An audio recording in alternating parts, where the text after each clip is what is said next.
南红手机备注藏着人物心事，剧组一个小细节，直接把桑延和温以凡的9年暗恋写进了通讯录。如果你以为南红只是靠白敬亭和张若楠的颜值与氛围感让人上头，那真的看起来只是一个昵称，但实际上信息量非常大。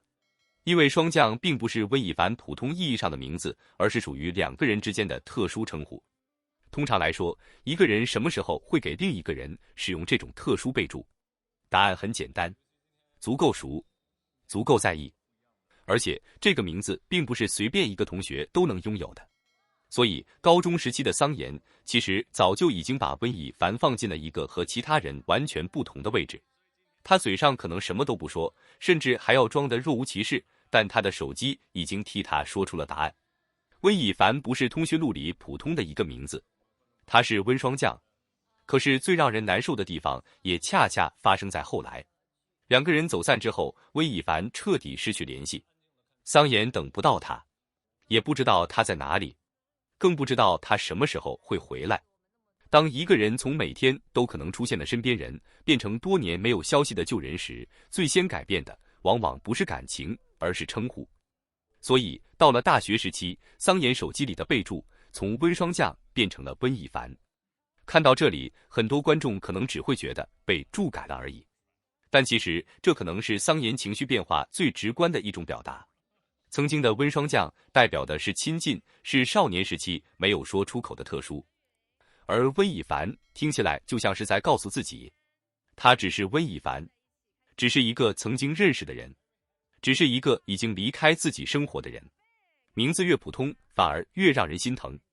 因为这不是不在乎，恰恰可能是因为太在乎，所以只能强迫自己把那个特别的名字改掉。他不是突然忘记了他，而是在漫长的等待里一点点降低自己的期待。这也和剧中桑延一直以来的状态形成呼应。主创曾提到，白敬亭为了桑延这个角色做了大量细节准备，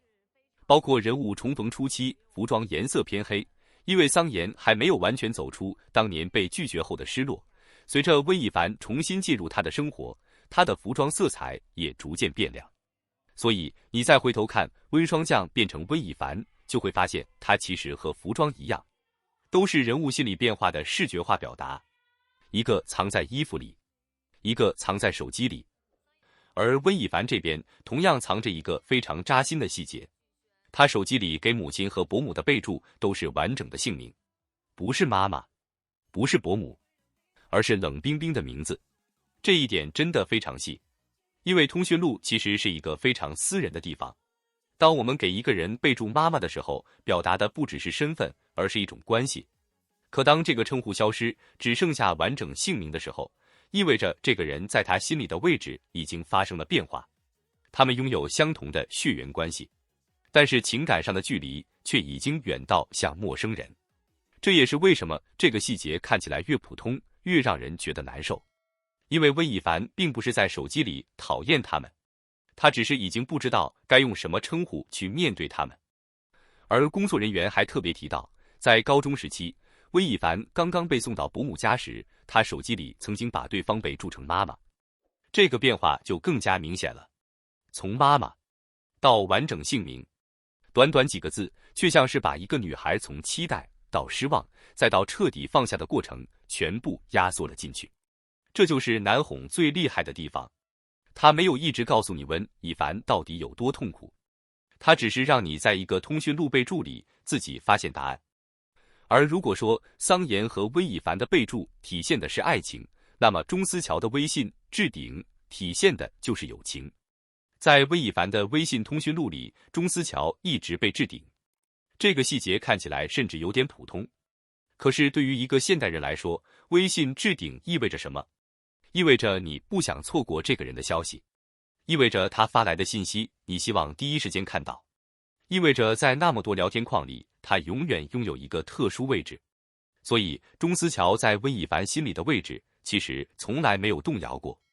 爱情可能会经历分离，家庭关系可能会发生变化，但朋友不一样，真正的朋友是哪怕你人生最混乱的时候，他依然知道你发生了什么，也是哪怕你什么都不说，他依然愿意站在你身边。所以温亦凡的微信置顶，某种程度上也是他情感世界的一张地图。谁被放在哪里，其实他自己最清楚。而这也让人重新理解了为什么钟思乔这个角色如此重要。她不是简单负责活跃气氛的闺蜜，她是温亦凡在人际关系里始终没有丢失的一块安全区。剧中后期，钟思乔见到温亦凡时，直接扑上去拥抱她，两个人之间那种不用解释的亲密感，也进一步强化了这段友情。所以，当我们把这些细节放在一起，会发现南红其实一直在用名字讲故事。桑延的温霜降变成了温亦凡，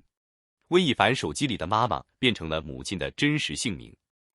而钟思乔却始终牢牢占据微信置顶的位置。一个备注的变化，就是一段关系的变化；一个备注的保留，就是一份感情的坚持。这也是为什么很多观众二刷南红时，会突然发现以前完全没有注意到的东西，比如桑延旧手机里的内容，比如他一直保留的过去，比如那个藏在铁盒里的东西。剧中后期，温亦凡整理东西时，发现桑延保存了多年以前的票根以及他报道的简报。这些物件进一步证明了桑延从来没有真正把他从自己的生活里删除。甚至有观众注意到，桑延从火灾后的旧房子里重新找回旧手机，而手机电量仍然显示满格，这也被解读为他一直在维护那部承载着两人过去记忆的手机。所以你现在再回头看那个通讯录备注，就会发现一个特别残酷又特别浪漫的逻辑。桑延可以把温霜降改成温亦凡，但他没有真正删除他。名字可以改变，联系方式可以沉默，两个人甚至可以6年不见，可是那段感情一直都没有真正从他的生活里消失。这或许就是桑延最动人的地方。他不是一个会把我爱你挂在嘴边的人，他更习惯把感情藏在行动里，藏在旧手机里，藏在票根里，藏在简报里，也藏在一个小小的通讯录备注里。而这一次，剧组工作人员把这些幕后细节公开出来之后，观众才终于意识到，南红真正让人上头的地方，从来不只是白敬亭和张若楠的 CP 感，而是整个剧组愿意相信一件事情：人物是真的活着的。他们会给别人改备注，会删除一个称呼，会把最重要的人置顶，会因为关系变化而改变手机里的一个名字。这些细节不会改变剧情走向，甚至很多观众第一次看时根本不会注意。但当你知道以后，再回去看那个画面，感觉就完全不一样了。因为你看到的已经不再只是一个手机屏幕，而是一个人物没有说出口的心事。也许这就是南红最值得二刷的原因。真正让人破防的，从来不是一句“我爱你”，而是9年过去之后，你突然发现，原来那个人一直都在，只不过他把曾经最亲密的名字改成了最普通的名字，而最普通的名字背后却藏着最不普通的一段感情。